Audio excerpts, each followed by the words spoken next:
Assalomu alaykum, qalaysiz? Assalomu alaykum, Yaxshimisiz? yaxshi, rahmat. Nechta farzandingiz bor? 3 ta. 2 ta. 3 ta. 4 ta. Bitta. 4 ta. Eng kichkinasini qachon tuqqansiz? 1,5 yil bo'ldi. Rosa yaqinda 10 yil bo'ladi. 3 yil bo'ladi. 9 yil. 3 yil bo'ldi.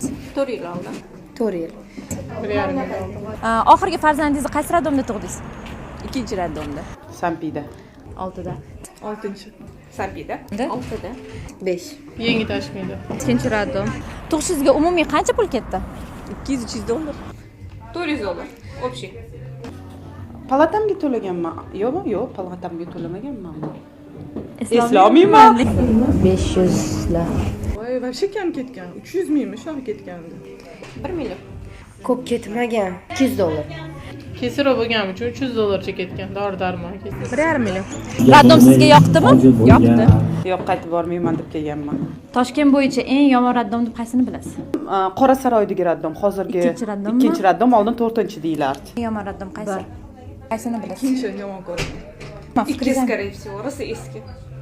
Remont eski do'st. Remont eski, shovqin, yo'l yuzida. Yaxshi emas. Taxta puldagi. 3 mi? Hozircha 2 bilan 3. Qora saroydagi bilan, ya'ni taxta puldagi. Birinchimi tuqqanman bir eng yomoni. Siz nima deb o'ylaysiz? Toshkentda eng yaxshi yoki eng yomon radom qaysi?